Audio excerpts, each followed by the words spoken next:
Hi guys, balikan po natin ang kwento sa Stalin Life.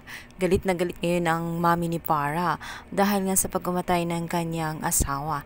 At sinisisi niya nga itong si Lucy. Sa sobrang galit nito ay hindi na niya gusto na makita at alagaan pa itong si Lucy ngayong wala na ang kanyang asawa. Sa pilitan niya itong hinila at iniwan sa kumbento.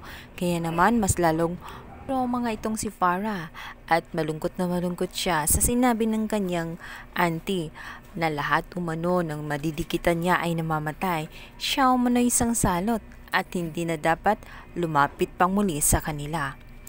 Ngunit walang nagawa si Farah kundi tatagan ang kanyang sarili. Mabuti lamang at mababait ang mga madre sa kumbento na nag-alaga sa kanya.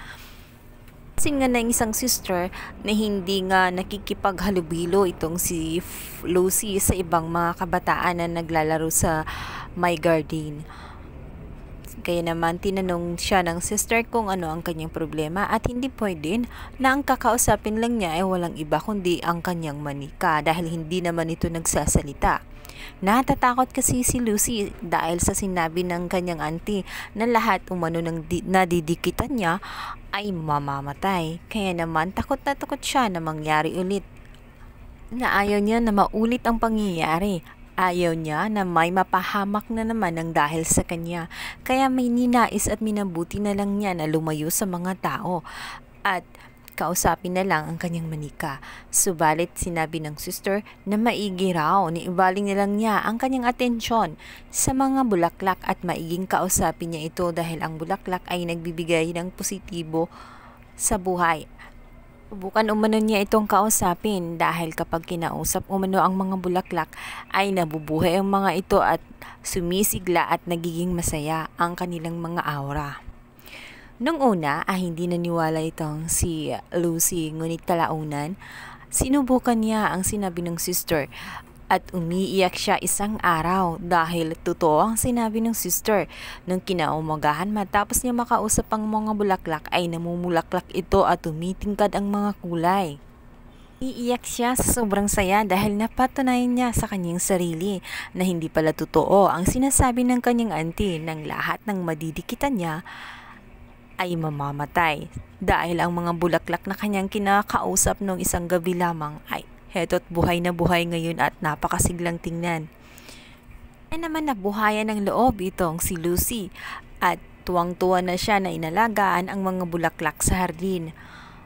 Mabilis na umikot ang mga panahon at oras. Lumalaki na nga siya at bumukod na siya sa kumbento. Nagkaroon na rin siya ng kanyang trabaho. Ito nga'y nag-cross ng landas nila ni Farah. Subalit, sa kasawing palad, hindi sila nagkita dahil itong si Farah ay nasa loob ng kotse nitong si Darius ng kanyang amo.